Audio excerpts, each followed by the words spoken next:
Dr. June Kim stood before the large screen in the main hall of the Galactic Historical Institute.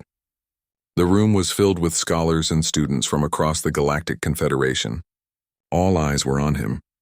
And so, June said, pointing to an image of ancient ruins, we can see that these structures match patterns found on 12 different worlds. The myths claim these were built by humans, but the evidence suggests natural formation, or the work of the early Zell civilization. A hand went up in the audience. A young student with bright blue skin asked, "But what about the writings found in the Orion sector? They don't match any known Zell patterns?" June smiled patiently. He had heard this question many times before. Those markings are interesting, yes, but they are too random to be a true language. Most likely they are just decoration or perhaps warning signs. Minji Park sat in the back of the room frowning. She had worked with June for 7 years as his data analyst. She respected him greatly, but on this topic she thought he was wrong. Humans were not just stories. The evidence was too strong. After the talk ended, Minji approached June in his office. The walls were covered with images of ruins and artifacts that some believed were made by humans. "Your talk went well," she said, placing a data tablet on his desk. "But I found something new last night. Look at these signal patterns," June sighed. "Minji, we've been through this. I know you want to find proof of humans, but just look," she insisted. June picked up the tablet. On it was a series of wave patterns. "What am I seeing?" "I analyzed the background radiation from the Orion spur. There's a pattern repeating every 47 hours. It's not natural." June handed the tablet back. "Cosmic background radiation often has patterns. The spur has unusual star formations." "Not like this," Minji said. "This matches fragments from those artifacts you call decorations, the ones with the supposed human writing." June rubbed his temples. Minji was brilliant but stubborn. The Orion spur is uninhabitable. Nothing lives there. Even if your signal is artificial, it's probably from an old probe or satellite. Or, Minji said, it could be from humans. Humans don't exist, Minji. They never did. They're stories told to explain things people didn't understand. Minji took back her tablet. "I'm going to prove you wrong." Later that evening, Minji sat in her small apartment surrounded by holographic displays. She had secretly been collecting data about the supposed human myths for years. The official view of the Confederation was clear. Humans were not real. They were just legends like the fire-breathing dragons of the Trill people or the sky giants of Nebok. But the evidence didn't make sense if humans weren't real. The ruins, the artifacts, the strange metal alloys found on distant moons, all of these things had something in common. "And now this signal?" Her door chimed. She quickly shut down her displays. "Enter," she called. The door slid open to reveal Taeho Lee, captain of the exploration vessel Stellar Whisper. Taeho was tall for a Confederation citizen, with dark eyes and a serious face. He was also Minji's oldest friend. "I got your message," he said. "What's so urgent?" Minji reactivated one display. "I found a signal. From the Orion spur." Taeho frowned. "That's empty space. Nothing can live there." "Exactly. So why is there a signal? And why does it match patterns found on those supposed human artifacts?" Taeho sat down slowly. "Minji, you know how serious this is? The Confederation has strict rules about unauthorized exploration." "I know. That's why I called you. Your ship is scheduled for a routine patrol next week. The signal source is just a small detour. A small detour that could cost me my command if discovered," Taeho said. Minji looked him in the eyes. "What if humans are real, Taeho? What if the greatest mystery in galactic history could be solved? Wouldn't that be worth the risk?" Taeho was silent for a long moment. Finally he said, "Show me the coordinates." The next day, June was surprised to find Minji's office empty. A message on his screen said she was taking personal leave for a week. This was unusual. In 7 years, Minji had never taken unexpected leave. He tried calling her apartment, but there was no answer. Concerned, he decided to visit her after work. When he arrived at her apartment, he found the door unlocked. Inside, everything looked normal, except for a single data tablet left on the table. On it was a note, "Proving you wrong. Back soon." June picked up the tablet and activated it. His eyes widened as he saw the research Minji had been doing. Maps of the Orion spur, signal analyses, comparison charts between the signal and ancient writings. This was more than just curiosity, this was obsession. And then he saw the flight plan. Coordinates in the Orion spur, a ship named Stellar Whisper. "No," June whispered. She wouldn't, but he knew she would. Minji had always been passionate about the human myths. Now she was risking everything, her career, possibly her life, to chase ghosts. June quickly left the apartment and rushed to the Confederation Space Control Center. He needed to stop the Stellar Whisper before it left orbit, but he was too late. The ship had already departed, officially on a routine patrol mission. But June knew better. They were heading for the Orion Spur, for the source of the mysterious signal. On board the Stellar Whisper, Minji stood on the bridge beside Captain Taiho. The ship was small compared to most Confederation vessels, with a crew of only 12. They had been traveling for 3 days. "We're approaching the coordinates," said the navigator, a young officer named Do-hyun Kang. "Sensors are active, but reading nothing unusual." "Keep looking," Minji said. "The signal is there." Security Chief Hyun-song crossed her arms. She had not been happy about this diversion. "Captain, we've been in the spur for almost a day. There's nothing here." "Give it time, Chief," Taeho replied. "We'll stay for another 12 hours. If we find nothing, we return to our regular patrol route." Minji bit her lip. 12 hours might not be enough. The signal wasn't constant. It came and went. "Wait," Do-hyun said suddenly. "I'm picking up something. Energy readings. Coming from that asteroid field ahead." Everyone turned to look at the main screen. A dense field of asteroids floated in the emptiness of space. "Magnify," ordered Taiho. The image zoomed in on the asteroid field. At first nothing seemed unusual, but then Minji pointed to a large asteroid in the center of the field. "There. Do you see it? That's not natural." The asteroid had what appeared to be metal structures built into its surface. As they watched, a faint light began to pulse from these structures. "That's it," Minji whispered. "That's the source of the signal." Taeho turned to his crew. "Approach with caution. Shields up." As the Stellar Whisper moved closer to the asteroid, more details became visible. The structures were definitely artificial, a space station built into the rock itself, hidden from casual observation. "It's huge," Hyun said, her skepticism fading. "But old." "Very old. Any life signs?" Taiho asked. Do-hyun shook his head. "None. But there is power running through parts of the station. Something is still working in there." Minji could hardly contain her excitement. "We need to dock. We need to see what's inside." Hyun frowned. "That's too dangerous. We should report this and wait for a proper research team." "And let June and his colleagues claim the discovery?" Minji replied. "This could be proof that humans existed." "Real proof." Taeho considered both arguments. Finally he said, "We'll dock, but we follow safety protocols. Full envirosuits, weapons ready, constant communication." It took them another hour to find a suitable docking port on the station.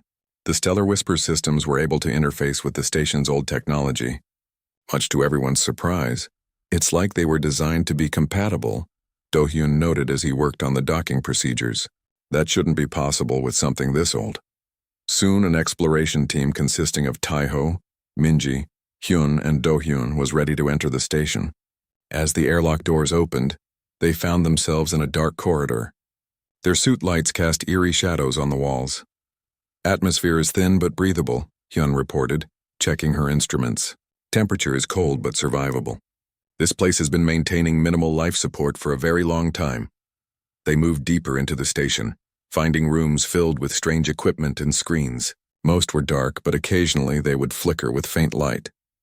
"Can you read any of this?" Taeho asked Do-hyun, who was examining what appeared to be a control panel.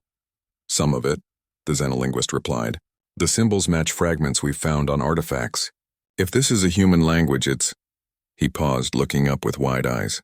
"It's the missing link, the proof that those fragments were part of a real communication system." Minji felt a chill run through her body. This was it. This was what she had been searching for. They continued exploring, finding more rooms, more equipment. And then they entered what appeared to be a central command center. As their light swept across the room, a screen on the far wall suddenly lit up. Symbols appeared on the screen, shifting and changing. And then, to their shock, the symbols transformed into words in the standard Confederation language. "Proximity alert. Lifeforms detected. Initiating contact protocol." The 4 explorers looked at each other in amazement. The station was talking to them. It was responding to their presence. "How is this possible?" Hyun whispered. "How does it know our language?" Before anyone could answer, the screen changed again. A map appeared showing the galaxy. The return journey to the Confederation capital was tense. Captain Taiho had ordered complete silence about their discovery. No transmissions, no reports. Nothing that might alert others to what they had found. "We need to be careful about how we present this," he told Minji as they sat in his private quarters. "The Confederation has built its understanding of galactic history on the idea that humans are myths." Minji nodded, though she could barely contain her excitement. "I know, but we have proof now, Taiho, real proof." They had downloaded as much data as possible from the station. Star maps, communication logs, and most importantly, records that showed the station had been built by humans as an outpost to monitor galactic activity. "The question is," Taiho said, "where have they been all this time? And why are they returning now?" Minji had been asking herself the same questions. The station's final alert, about fleet movements, was troubling. Were humans peaceful observers, or were they preparing for something else? When the Stellar Whisper finally docked at the capital station, June was waiting for them. His face was a mix of relief and anger. "You went to the Orion Spur," he said as soon as Minji stepped off the ship. "Do you have any idea how dangerous that was? How many rules you broke?" "June, listen," Minji began. "No, you listen," June cut her off. "I had to lie to the Science Council about your whereabouts. I said you were helping me with a special research project. If they find out the truth, we could both lose our positions." "It was worth it," Minji said firmly. "We found something that changes everything we thought we knew." June looked at her skeptically. "What are you talking about?" "Not here," Taiho said, joining them. "We need to talk somewhere private." They went to June's office at the Galactic Historical Institute. Once the door was closed, Minji activated a data tablet and placed it on June's desk. "We found a station," she said, "hidden in an asteroid in the Orion Spur, built by humans." June stared at the images on the tablet. The station, the control room, the strange symbols that had transformed into Confederation standard language. This could be faked," he said weakly. "It's not," Taiho replied. "We were all there. We saw it with our own eyes. And there's more," Minji added. She tapped the tablet, bringing up the final alert they had received. The station detected fleet movements. "Human ships, June, a lot of them, moving in our direction." June sat down heavily in his chair.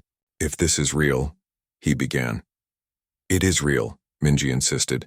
"Then we need to inform the Galactic Council immediately." Taiho shook his head. "And tell them what? That humans, beings they've dismissed as legends for centuries, are suddenly real and have a fleet of ships heading our way. They'll think we're insane. Or worse," June added, "they'll think we're trying to cause a panic." "So what do?" Minji asked. June thought for a moment. "We need more evidence. Solid, undeniable proof that even the most skeptical council member can't ignore." "You mean go back to the station?" Taiho said. "Yes. But this time we do it properly. I'll request a research expedition. Given my position, I should be able to get approval, especially if I frame it as investigating unusual energy readings rather than hunting for humans." Minji smiled. "I knew you'd believe us once you saw the evidence." "I'm not saying I completely believe in humans yet," June cautioned. "But I believe you found something significant. And whatever it is, we need to understand it better." It took 3 weeks to get approval for the expedition. June had to call in several favors and make vague promises about groundbreaking discoveries. Finally, the Science Council granted permission for a small team to investigate the anomalous energy signature in the Orion Spur. The team consisted of June, Minji, Taiho, Hyun, Do-hyun, and 2 additional researchers, Sun-Woo Han, an expert in ancient technology, and Yoonjin Ryu, a specialist in xenobiology. They departed on the Stellar Whisper, officially on a scientific mission. "I still don't understand how the station knew our language," Do-hyun said as they traveled. The xenolinguist had been analyzing the communication logs they had downloaded. "It's like it was programmed to adapt to whoever found it." "Maybe that was the point," Minji suggested. "Maybe it was meant to be found eventually."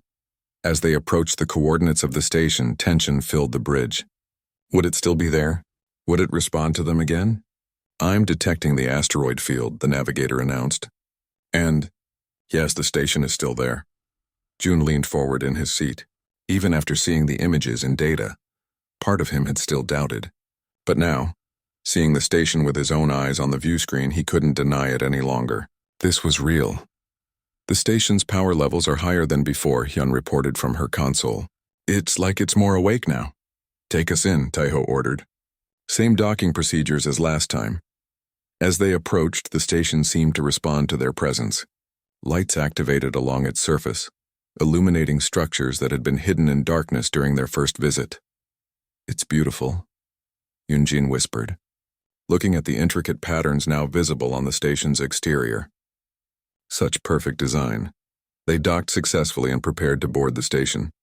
This time they brought more equipment, scanners, data storage devices, even sample containers for any physical artifacts they might find. Remember, June instructed as they stood at the airlock, our goal is to gather evidence. Everything we find needs to be documented perfectly. The council will scrutinize every detail. They entered the station and found it much as before, except more systems seemed to be active.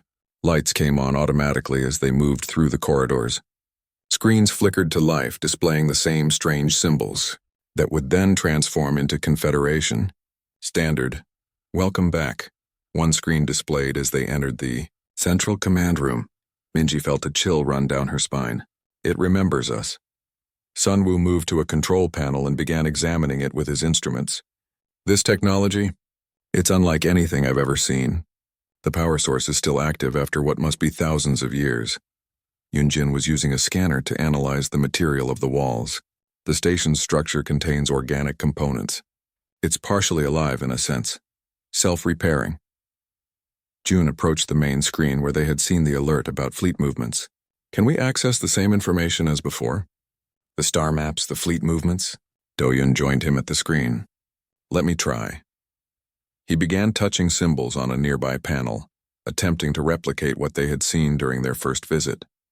The screen changed, showing the galaxy map again. The Orion spur was highlighted, but now there was something else, a path extending from the spur toward Confederation space. The fleet, Minji said. It's moved closer.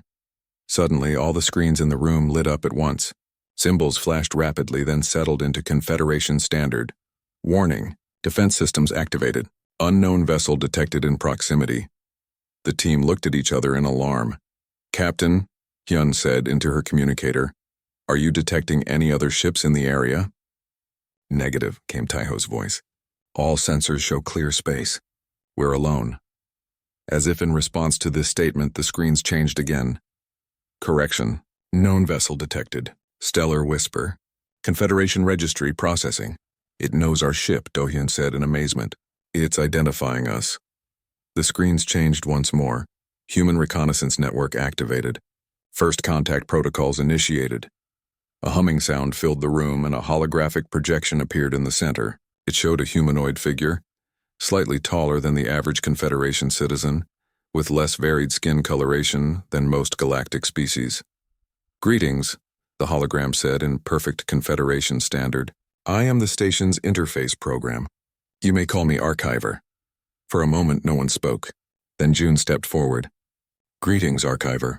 I am Dr. June Kim of the Galactic Historical Institute. We represent the Galactic Confederation.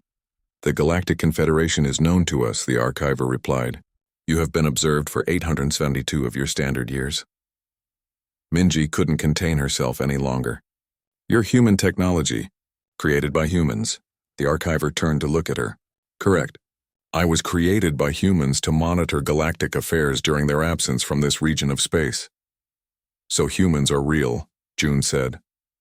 It wasn't a question. Yes, humans are real. They have always been real. Where have they been? Yunjin asked. Why did they leave this part of the galaxy? The Archiver's holographic face took on a solemn expression. After the Great Conflict, humans deemed it necessary to withdraw from general galactic affairs.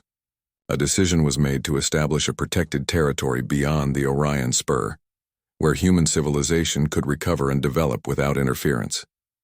The Great Conflict? June asked. What conflict? Data restricted, the Archiver responded.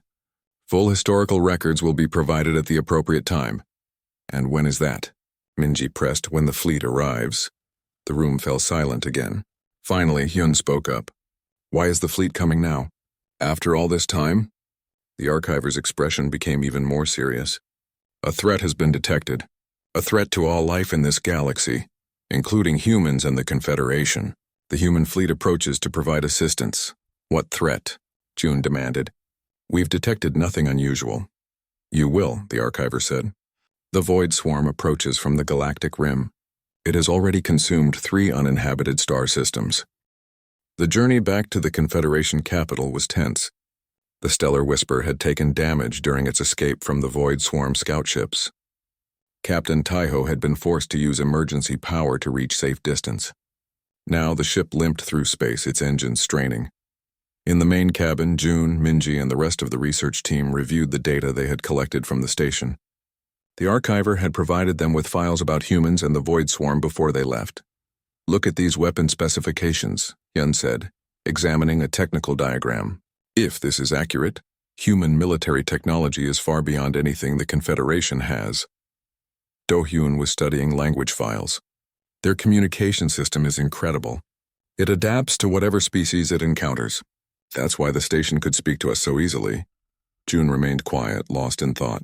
His entire career had been built on the idea that humans were myths. Now he had to accept that he had been wrong. Not only were humans real, but they were coming to Confederation space with a massive fleet. What will the Council say? Minji asked, watching June's troubled face. Will they believe us? They have to, June replied.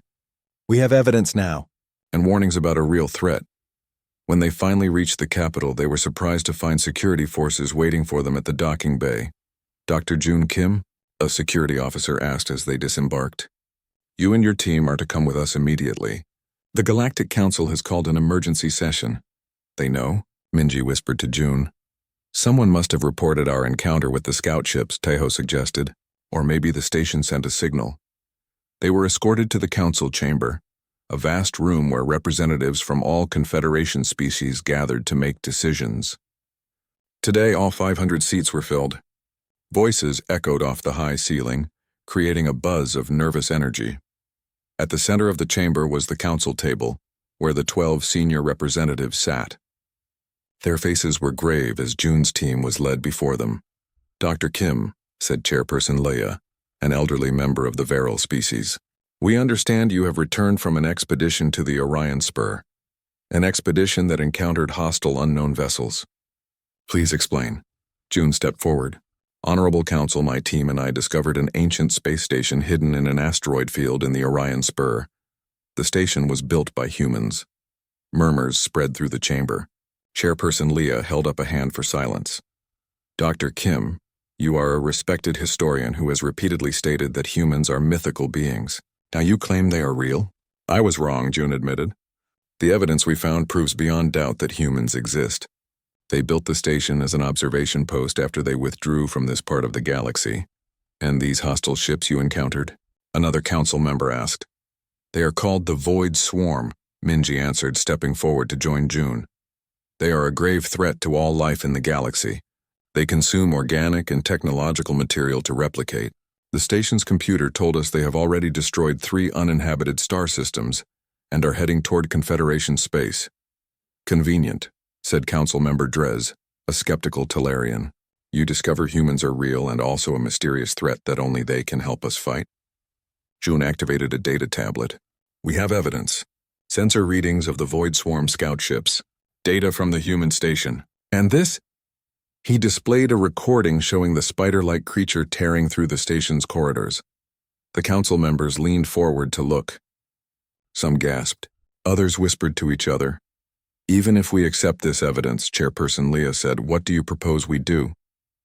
The human fleet is approaching Confederation space, June replied. According to the station's computer, they are coming to help us fight the Void Swarm. We must allow them entry. Councilmember Drez laughed harshly. Allow an unknown fleet of ships from a species we barely know exists to enter our territory, based on a threat that only you have seen? This is absurd. Not absurd, came a new voice. Necessary. All heads turned to see Admiral Cordo, the head of the Confederation Defense Fleet, entering the chamber. The tall, blue-skinned officer walked to the center of the room. My deep space sensors detected unusual activity at the galactic rim 3 days ago. Admiral Cordo announced. Something is moving toward Confederation space. Something large and unlike anything we've seen before. Silence fell over the chamber. How long until it reaches our territory? Chairperson Leah asked. At current speed, 58 days, the Admiral replied. And there's more. We've also detected a large fleet of ships approaching from beyond the Orion Spur. Based on their formation and movement patterns, they appear to be a coordinated military force. The human fleet, Minji whispered. The chamber erupted in voices. Fear, anger, confusion all blended together in a roar of sound. Chairperson Leah had to strike her gavel several times to restore order. "Dr. Kim," she said when quiet returned, "you claim these humans are coming to help us. Can you prove this?" "The station's computer told us," Mijun began. "Not good enough," Council Member Drez interrupted. "We need more than the word of a computer in an abandoned station." "Then let me go back," June said. "Let me establish direct contact with the human fleet. I can bring back proof of their intentions." The council members conferred among themselves. Finally, Chairperson Leah spoke. "Very well. Admiral Cordo will provide a military escort. You may take your team back to the station and attempt to contact this human fleet. But be warned, if you are wrong about their intentions, you will be held responsible for endangering the Confederation." As they left the council chamber, Minji turned to June. "That went better than expected. Did it?" June replied. "Half the council still doesn't believe humans exist. The other half thinks they might be coming to attack us. But we're going back to the station," Minji said. "We can establish contact with the human fleet. We can show everyone the truth." June nodded, but his face remained troubled. "I hope the truth is what we believe it to be." 2 days later, they departed for the Orion Spur again. This time, they traveled on the Defender, a Confederation military vessel under Admiral Cordo's command. It was larger than the Stellar Whisper, with powerful weapons and strong shields. Captain Tejo and his crew remained behind for repairs. Admiral Cordo joined them on the bridge as they approached the coordinates of the human station. "I still find it hard to believe," the Admiral said, "that a species we thought was mythical has been watching us all this time." "It's hard for all of us to accept," June replied. "I built my career on the idea that humans weren't real." "There it is," Minji said, pointing to the view screen. The asteroid field was visible with the station at its center, but something was different. The station was now fully illuminated with energy signatures much stronger than before. "It's completely activated now," Hyun observed from her scanner. "Power levels are at maximum." "Approach with caution," Admiral Cordo ordered. "Shields up. Weapons on standby." As the Defender moved closer, the station sent a transmission. The archiver's voice filled the bridge.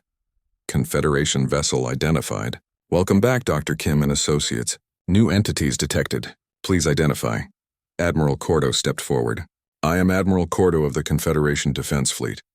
We come under the authority of the Galactic Council to establish contact with the approaching human fleet."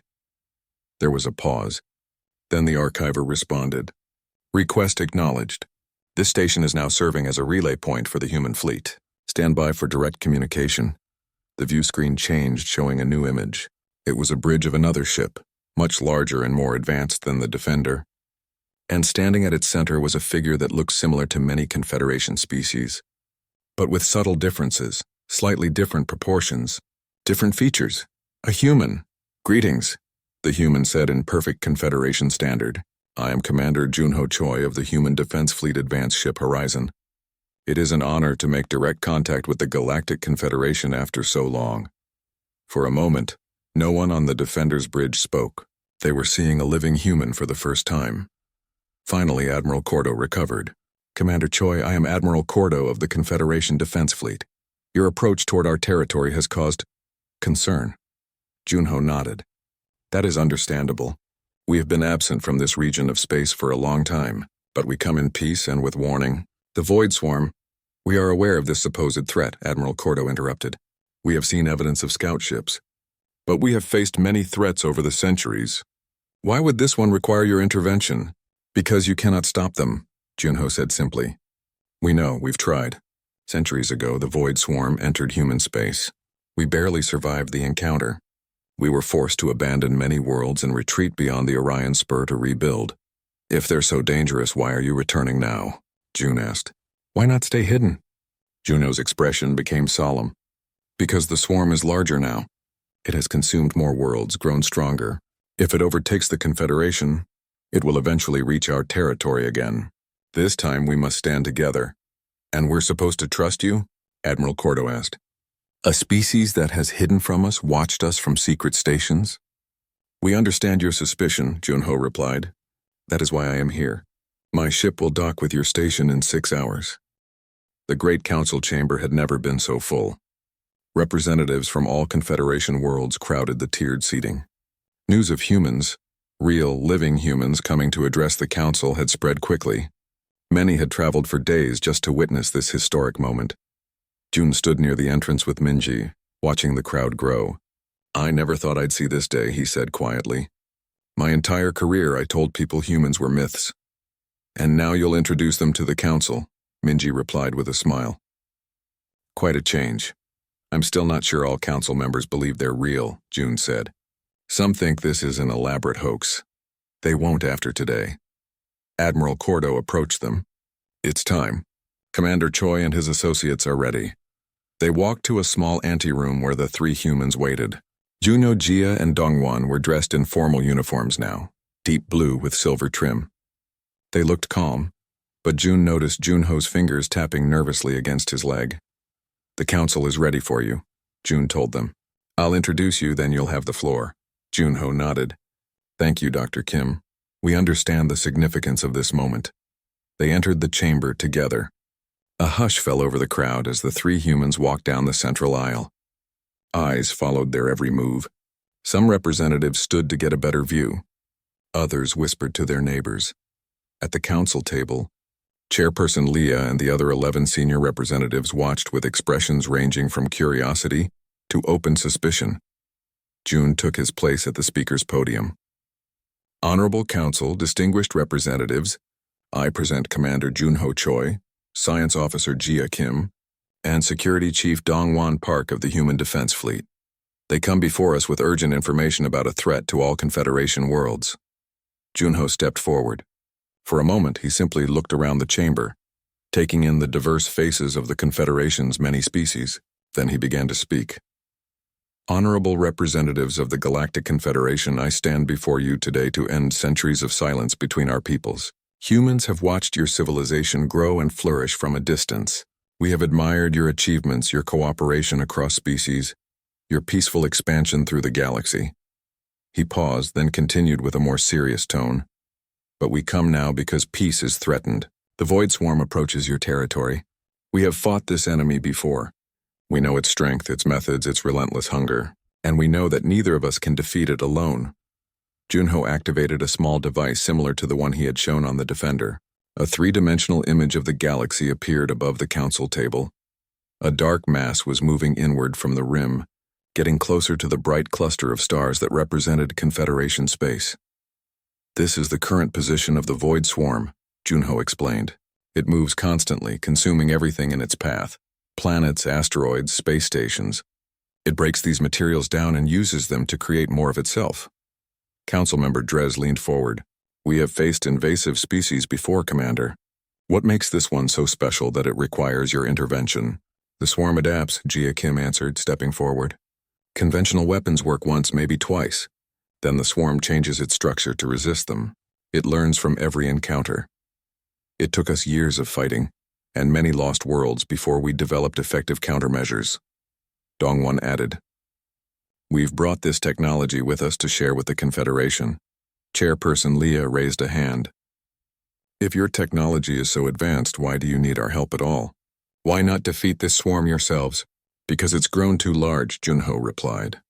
When it attacked our space 3 centuries ago, it was perhaps 1/10 its current size. Even with our specialized weapons, we cannot contain it alone. And if it consumes the Confederation's worlds and technology, it will become even stronger. Eventually, it would overwhelm even our defenses. Murmurs spread through the chamber. Representatives looked at each other with concern. The threat sounded serious indeed. How long do we have? Asked another council member. 53 days until it reaches your outer colonies, Junho said. Not long to prepare. And what exactly do you propose? Chairperson Leah asked. A joint defense, Junho answered. Our fleet will arrive in 15 days.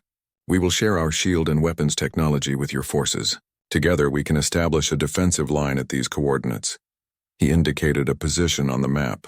If we can hold the swarm there, our scientists believe we can target its central nodes and destroy them.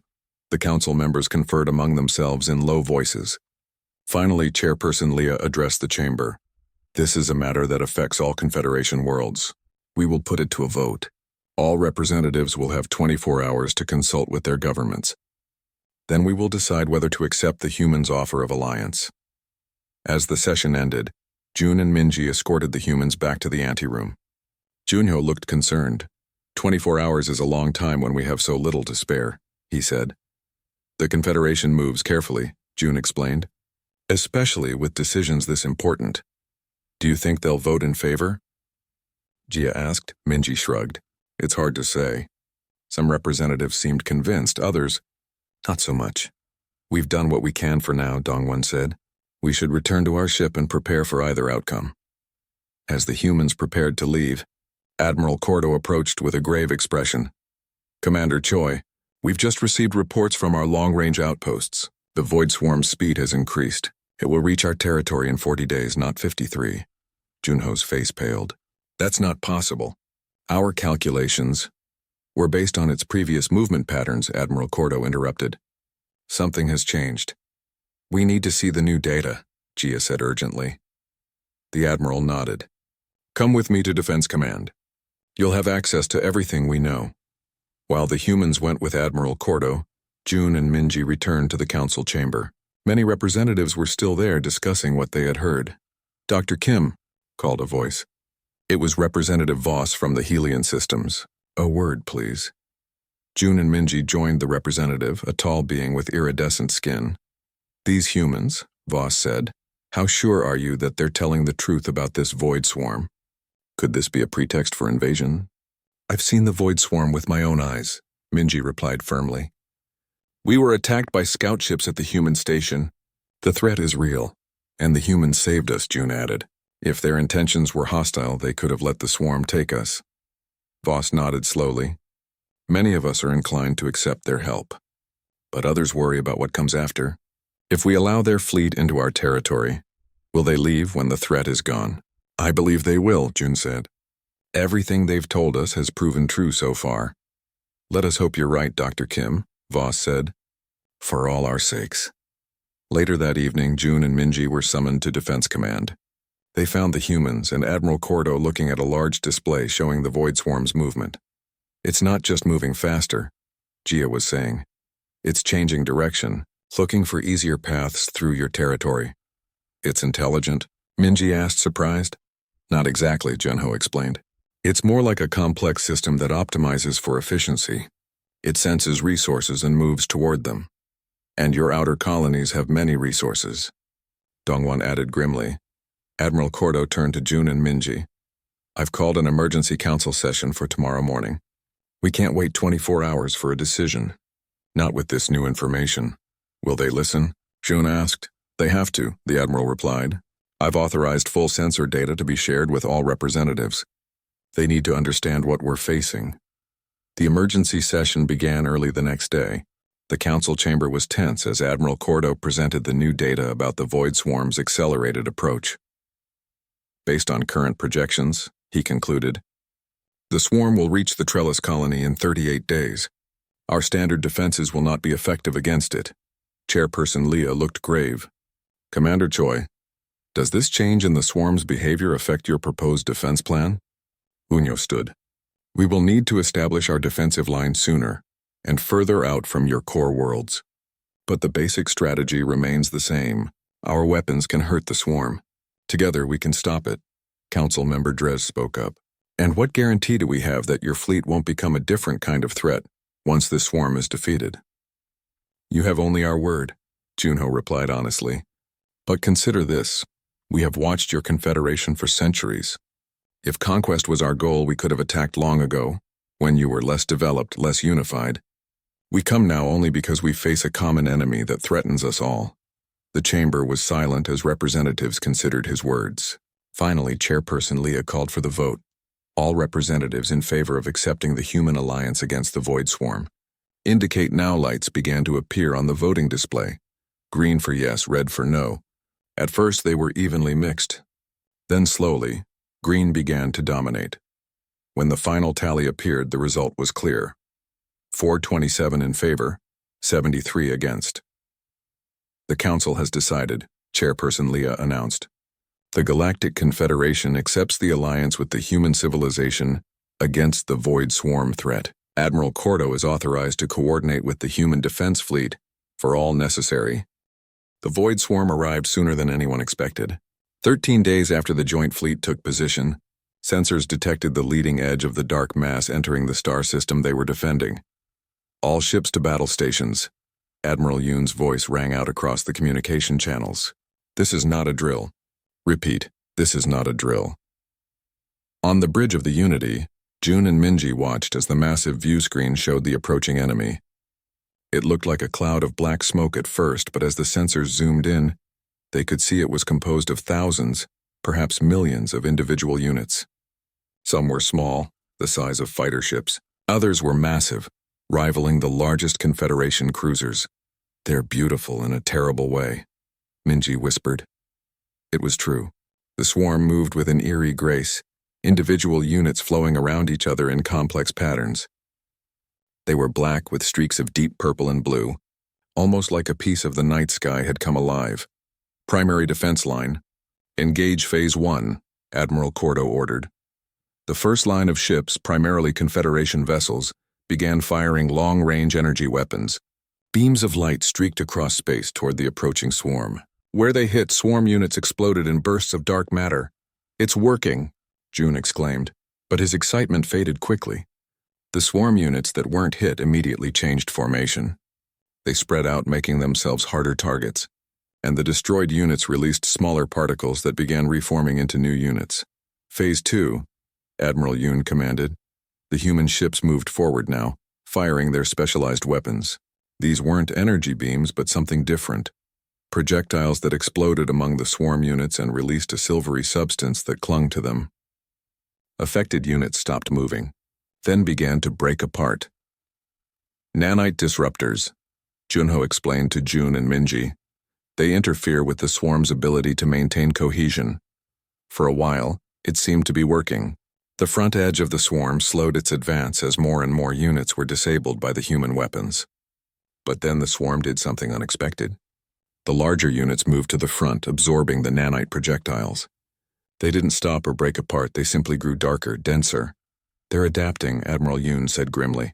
Faster than we anticipated. All ships, switch to pattern Delta, Admiral Cordo ordered. Confederation cruisers concentrate fire on the larger units. Human ships target the clusters reforming behind them. The battle continued for hours. The joint fleet inflicted heavy damage on the swarm, but it kept coming, adapting to each new attack strategy. And it was learning.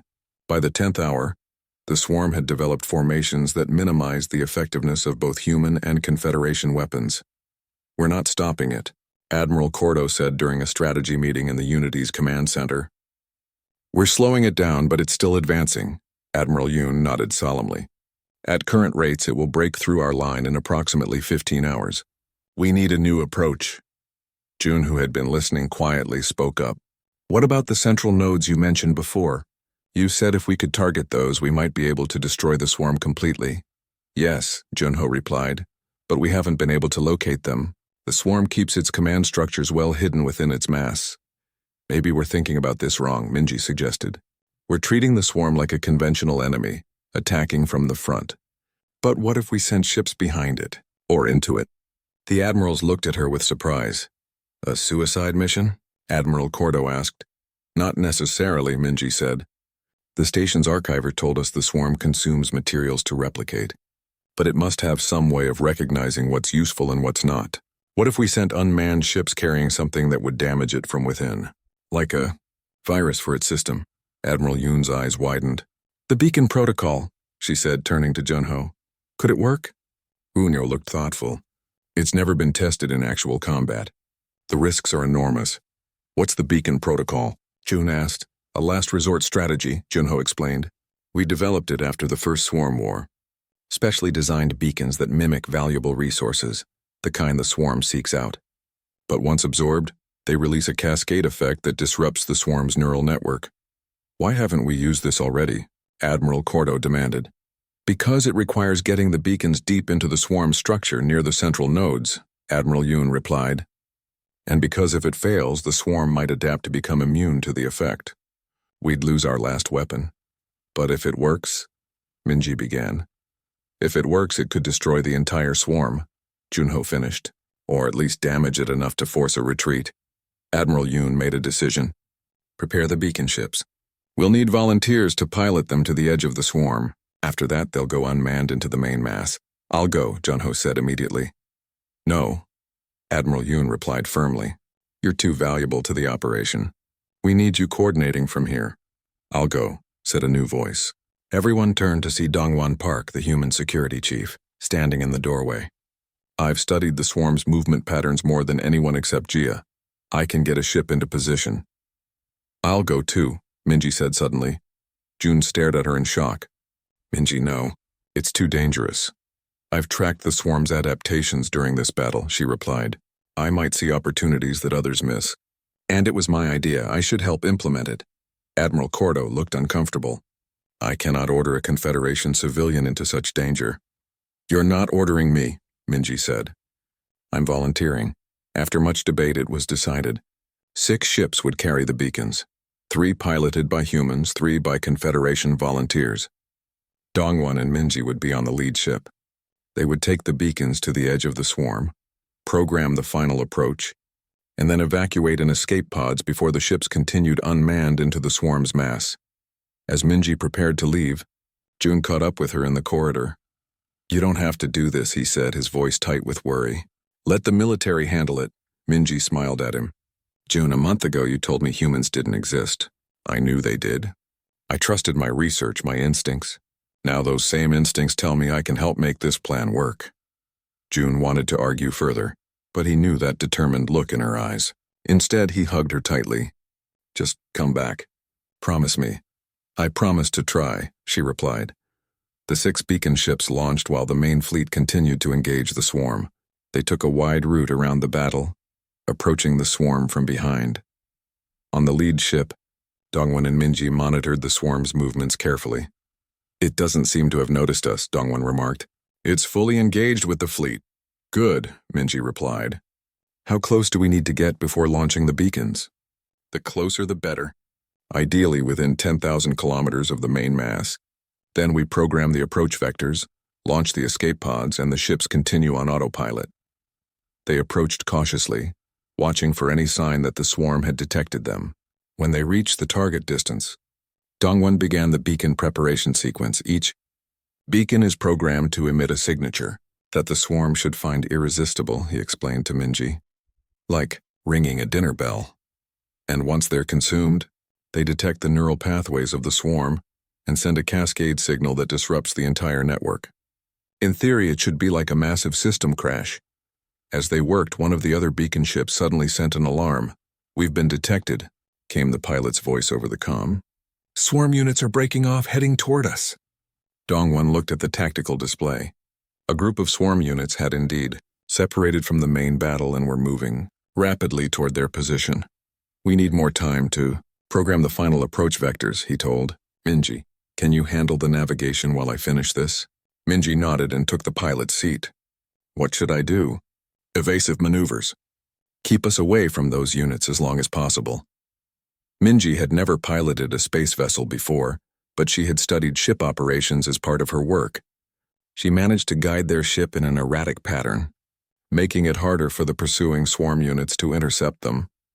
Meanwhile, on the Unity's bridge, June watched with growing horror as the tactical display showed swarm units closing in on the beacon ships. They've been spotted, Admiral Yoon said tensely. We need to draw more of the swarm's attention back to us, all ships. Increase attack intensity, Admiral Cordo ordered. Pull those swarm units back to the main battle. The joint fleet increased its fire, destroying more swarm units at the front line. For a moment, it seemed to be working. Some of the units pursuing the beacon ships turned back. But not all of them. Beacon Ship 3 is under attack, reported a communications officer. On the display, they watched as one of the Confederation beacon ships was surrounded by swarm units. It fought back with its weapons but was quickly overwhelmed. The ship disappeared from sensors. Did the escape pod launch? June asked anxiously after a tense moment. The officer nodded. Escape pod detected. Moving away from the battle zone, June breathed a sigh of relief, but it was short-lived. The remaining swarm units were still pursuing the other beacon ships, including Minji's.